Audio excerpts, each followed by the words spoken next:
Bonjour à tous et bienvenue dans la quotidienne des marchés du FX. Nous sommes le mercredi 8 août 2012. Je suis Sébastien Julien pour UFX Markets. Nous allons analyser les perspectives du jour. Wall Street a terminé la journée de trading de façon positive, en voyant le S&P au-dessus de 1400 points pour la première fois depuis le début du mois de mai, suite à la publication de revenus meilleurs que prévu pour les entreprises et sur l'hypothèse que les banques centrales mondiales vont prendre des mesures pour stimuler la croissance économique. Le Dow Jones a gagné 0,16%, le Nasdaq 0,74% et le S&P 500 0,23%. Le dollar US a chuté face à la plupart des devises principales, la volonté de prise de risque des investisseurs augmentant sur l'hypothèse que la BCE va prendre des mesures appropriées pour réduire la crise de la dette dans la région.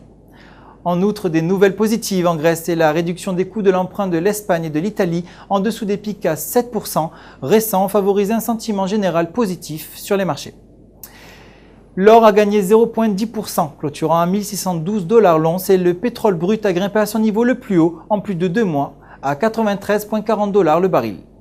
Tant qu'elle s'échange au-dessus du niveau de support à 1,2330, la paire euro-US dollar conserve un élan positif. La paire pourrait tester à nouveau la forte résistance à 1,2450, mais si elle ne parvient pas à la briser, elle pourrait retracer à 1,2250. La livre sterling a atteint 1,5680 hier. Si elle se maintient au-dessus de 1,5570, sa tendance devrait rester haussière et même grimper au-dessus du prochain niveau de résistance à 1,5720. En outre, la tendance reste haussière selon la moyenne mobile également. Aujourd'hui, le rapport sur l'inflation de la Banque d'Angleterre est attendu.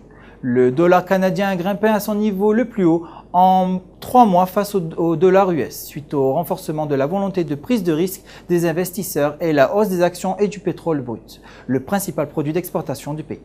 La tendance de la paire reste baissière tant qu'elle maintient sa résistance à 1,0020. C'est la fin du flash, je vous souhaite une excellente journée de trading en compagnie de www.ufxmarkets.com.